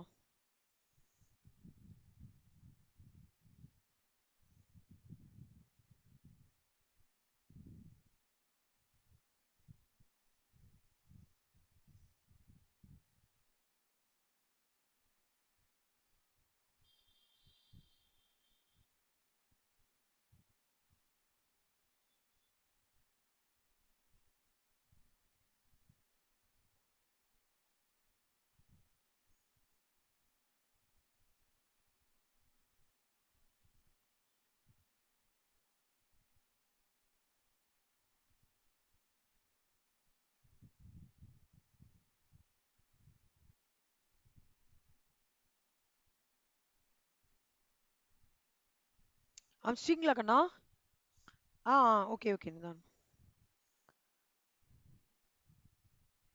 ம்.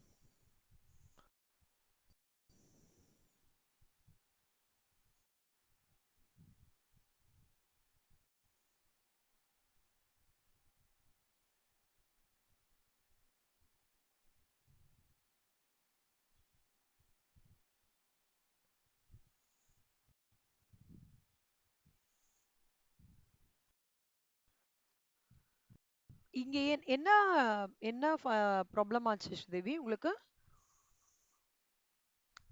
R okay okay. இந்த மாதிரி சம் ஒன்று வரும் கண்டிப்பா, ஓகேவா? ஸோ 10%, 10%, 18% ஞாபகம் வச்சுக்கோங்க. குட்.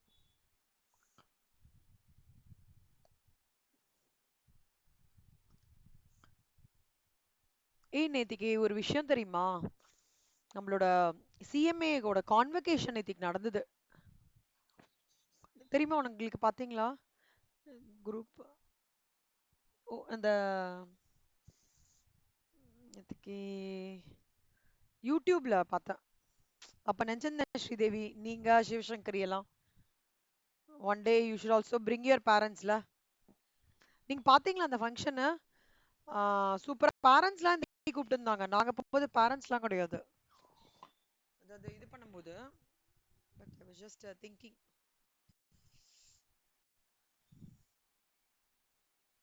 ஓகே. ஆர்பிஜி லிமிடெட் இன்னும் எவ்வளோ இருக்கு? Okay. RPG limited imported 125 units of minerals from high seas for sale in India.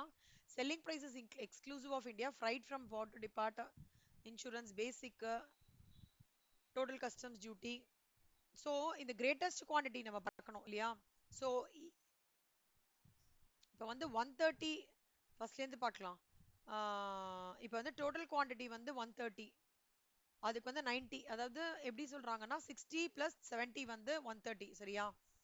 அப்புறம் வந்து அடுத்த பிரைஸ் வந்து பார்த்தோம்னா 95, 95க்கு பார்த்தோன்னா 50 மட்டும்தான். அடுத்தது பார்த்தோன்னா 100க்கு 100 மட்டும்தான். அடுத்தது 105, 105 பார்த்தோன்னா 80 பிளஸ் 30 110, 110 பிளஸ் ஒரு 10 வந்து 10 120. ஸோ இப்போ 4 இருக்கு. அப்போ greatest number of unit sold at particular price வந்து 130 யூனிட்ஸ். ஸோ யூனிட் பிரைஸ் எவ்வளோ? 90, ஓகேவா? அதனால செல்லிங் பிரைஸ் எடுத்துக்கிறோம். ஃப்ரைட்டு, இன்சூரன்ஸ் மைனஸ் பண்ணி assessable value. So customs duty வந்து 12% plus 10% social welfare surge of BCD வந்து 13.20%. அவ்வளோதான்.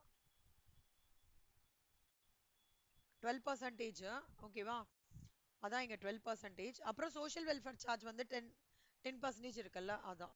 புரிஞ்சுதா? ஓகே. இது வந்து assessable value and total tax. Okay. FOB கொடுத்துருக்காங்க. காஸ்ட் ஆஃப் டிரான்ஸ்போர்ட் நீங்க சொன்ன மாதிரி ரெஸ்ட்ரிக்டட் டு 20% ஆஃப் எஃப்ஓபி, கரெக்டா? இன்சூரன்ஸ் சிஎஃப் வேல்யூ, அப்புறம் basic customs, social welfare, integrated tax, total tax payable, அவ்வளவுதான். ஸோ இல்லஸ்ட்ரேஷன் 14 வந்து எஃப்ஓபி வேல்யூ, இன்சூரன்ஸ் ஆட் பண்றோம், freight, அப்புறம் அதுலேருந்து வந்து we are converting to INR. So INR கால்குலேஷனுக்கு வந்து சிபிஎஸ்சி ரேட் தான் பண்ணிப்போம் இல்லையா? கரெக்டாக சிபிஎஸ்சி ஆஃப் என்ட்ரி. அது ஏஜென்ட்ஸ் கமிஷன் ஆட் பண்ணிட்டு அப்புறம் அசஸபிள் வேல்யூ கிடைக்கிறது, ஓகேவா? அப்புறம் அதுலேருந்து 10% customs duty, social welfare, 18% integrated tax. புரிஞ்சுதா? ஓகே. ஆ இப்போ CAF value, air freight rate அதே தான் இருக்கு. இது இப்போ என்ன போட்ட சம்மர் தான் கண்ணா. இது பாருங்க எப்பவுமே நம்ம சிபிஎஸ்இ ரேட் தான் எடுத்துக்கணும் ஓகேவா? எப்பவுமே சிபிஎஸ்இ ரேட் தான். இதுவும் அதே மாதிரி சம் தான். இது வந்து imported one machine it has the so இது price of machine freight paid design development.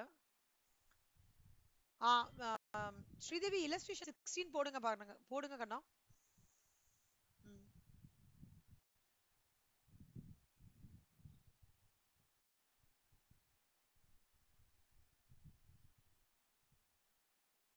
ஏய் முடிஞ்சிருச்சு.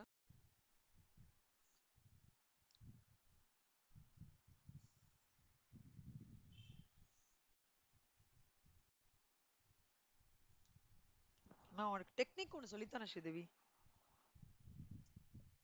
கஸ்டம்ஸ் நல்லா பாருங்க, இல்லஸ்ட்ரேஷன்ஸ் நல்லா போட்டு பாருங்க.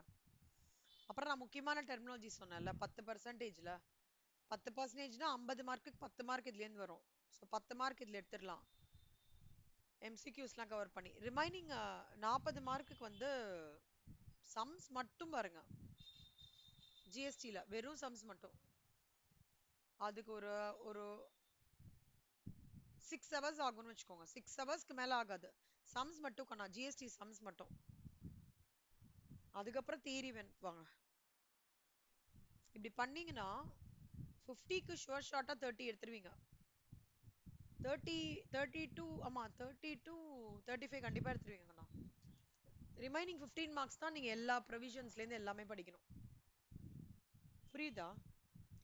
கஸ்டம்ஸ்ல இருக்கிற எல்லா இல்லஸ்ட்ரேஷன்ஸும் கரைச்சி குடிச்சிருங்க, 10 மார்க் கிடைச்சிடும். கஸ்டம்ஸ்ல இருக்கிற எல்லா, அதாவது இல்லஸ்ட்ரேஷன்ஸ், கஸ்டம்ஸ் வந்து வெரி ஷார்ட் ஸ்பேன்ல அதுலயே பாதி நீங்க படிச்சிட்டீங்க ஆக்சுவலா. பேக்கேஜ் இதெல்லாம் எல்லாமே முடிச்சிட்டோம்ல, டெஃபினிஷன்லாம் அது படிச்சுட்டு ஜிஎஸ்டி போர்ஷன்ல வந்து உங்களுக்கு ஞாபகம் இருக்கா? Services exempted from tax, goods exempted from டாக்ஸ்ல ஒரு சீரீஸ் ஆஃப் 13 or 14 இல்லஸ்ட்ரேஷன்ஸ் கோ த்ரூ பண்ண தெரியுமா? நீங்க இருந்தீங்கல்ல, அது நல்லா பாத்துக்கோங்க, அது நல்லா பாத்துக்கோங்க. அந்த மாதிரி செட் ஆஃப் இல்லஸ்ட்ரேஷன்ஸ் எல்லாத்தையுமே பாத்துக்கோங்கண்ணா. டைம் ஆஃப் சப்ளை அது ஒரு 6 மணி நேரம் வச்சு முடிச்சிருங்க. இது ரெண்டும் போட்டு பார்த்தாலே 35 மார்க் வாங்கிடுவீங்க. 15 மார்க்குக்கு இப்ப கேக்குறதா? இப்போ மிச்ச 15 மார்க்குக்கு மத்தது தியரி எல்லாம் கோத்ரூ பண்ணிக்கோங்க.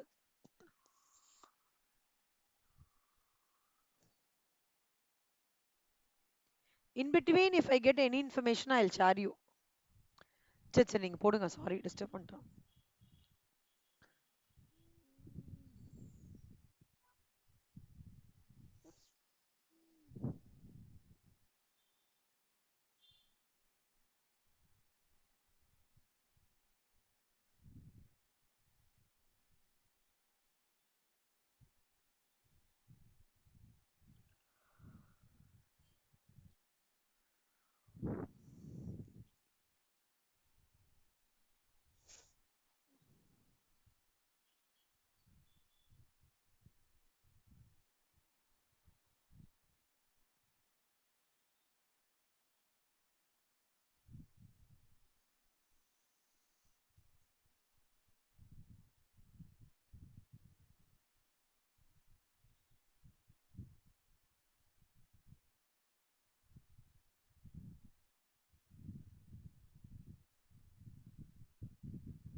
முடிச்சிட்டிங்களா?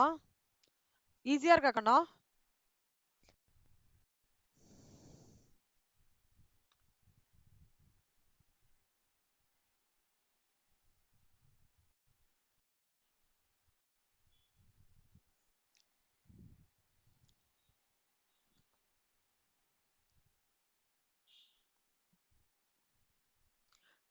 So bill of entry plus CBIC அதுதான் காம்பினேஷன், ஞாபகம் வச்சுக்கோங்க.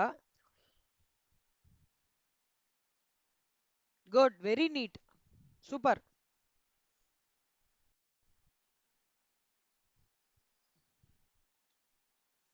சூப்பர் ஸ்ரீதேவி. கான்ஃபிடன்ஸ் கிடைச்சிருக்கா? லைட்டா கிடைச்சிருக்கா? ஃபுல்லா கான்ஃபிடன்ஸ் கிடைக்கலையா? பய சரி. இல்லஸ்ட்ரேஷன் 17ம் இதே மாதிரி தான். Export cost to the port of exportation by the இது டிசைனிங் சார்ஜஸ் அதே மாதிரி தான் ஸ்ரீதேவி. ஜாப்பனீஸ் எண்ல கொடுத்துருக்காங்க, போட்டு பாருங்க. டவுட்னா ஹோம்ஒர்க்கா எடுத்துக்கோங்க, ஓகேவா?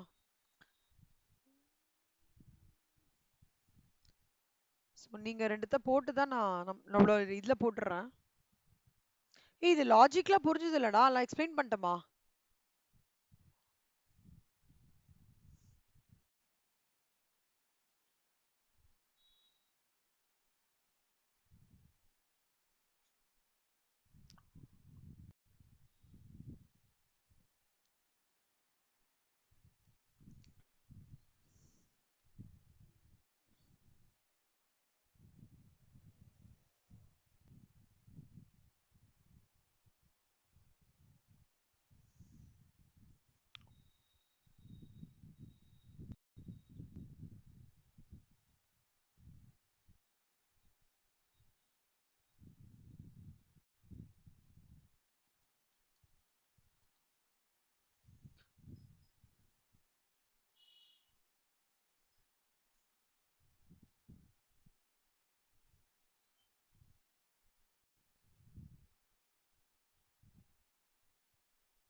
இது எத்தனாவது சம்மா?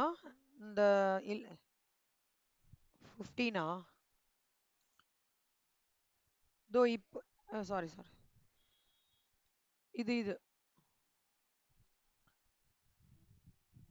14ஆ?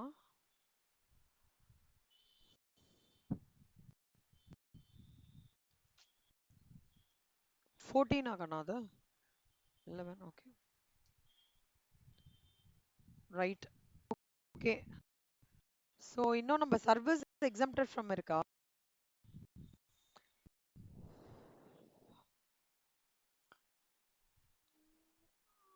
ஆ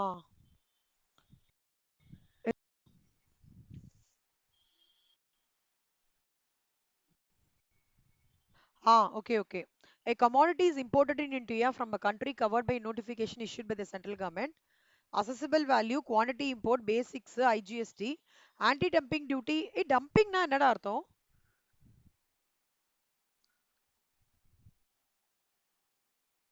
அடிக்கிறது. பட் நம்மளோட கான்டெக்ஸ்ட் ஆஃப் இதுல என்ன அர்த்தம்? ஆ எக்ஸ்ட்ராவா சொல்லிக்கிறது தான் டம்பிங். ஆன்டி டம்பிங்ன்றது வந்து அதோட கரெக்டிவ் ஆக்ஷன், ஓகேவா? So anti dumping duty will be equal to the difference between the cost of commodity calculated at the rate of $50 per kg. Exchange rate is USD is equal to INR 70 and the landed value of the commodity is incorporated. So basic customs duty என்ன, anti-dumping duty என்ன, IGST என்ன, ஓகேவா? So இதுல first அசஸபிள் வேல்யூடா. பேசிக் customs duty வந்து 63, இது land imported இது goods பண்றோம். Anti டம்பிங்கோட notification பாருங்க, ஒரு ஒரு கேஜிக்கு $15 சொல்றாங்க. குவான்டிட்டி இம்போர்ட்டட் எவ்வளோ பார்த்தீங்கன்னா 250 kgs. சரியாடா? அப்போ ஒரு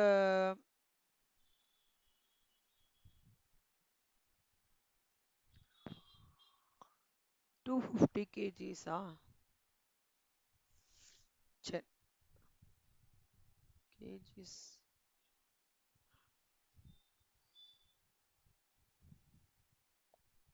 ஒரு கேஜிக்கு யூஎஸ்டி 50னா அப்ப பாரு 250 கேஜிஸ்க்குன்னா 250 இன்டூ 50 12,500 கரெக்டா? இங்க பாருங்க, ஒரு கேஜிக்கு யூஎஸ் டாலர் 50, அப்போ 250 கேஜிஸ்க்கு எவ்வளோ? 250 இன்டூ 50யா? So which is 12,500 US dollars. ஒரு யூஎஸ்டி ஐஎன்ஆர் 70டா, அப்ப 12,500 எவ்வளோ? 12,500 இன்டூ 70 8,75,000. ஓகேவா? இப்போ ஆன்டி டம்பிங் டியூட்டியோட கான்செப்ட் என்னன்னா 8,75,000 மைனஸ் 7,688.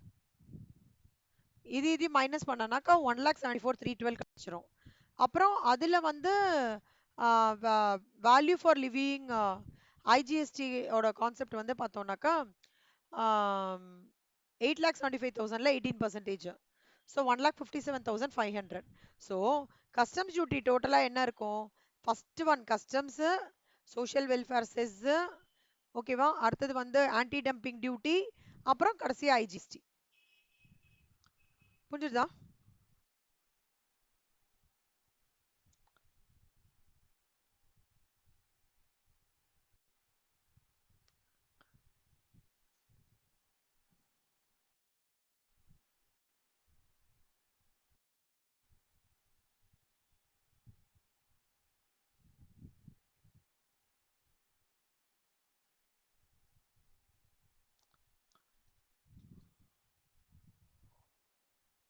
ஓகே. ஸோ ஸ்ரீதேவி, இதுக்கு அப்புறம் வந்து இது பார்க்கலாம். இப்போ சர்வீசஸ் எக்ஸம்ப்டட் ஃப்ரம் டாக்ஸ். ஓகேவா? ஓகேவா? சாப்பிட்டீங்களா ஸ்ரீதேவி ஏதாவது? டயர்டா டயர்டா இருக்குன்னா வேணா ஏதாவது, நான் ஜஸ்ட் வாட்டர் மட்டும் குடிச்சிட்டு வந்துடுறேன். ஆ நீங்க அந்த மத்த இப்போ 10 services exempted from tax go through பண்ணிட்டு இருங்க கண்ணா.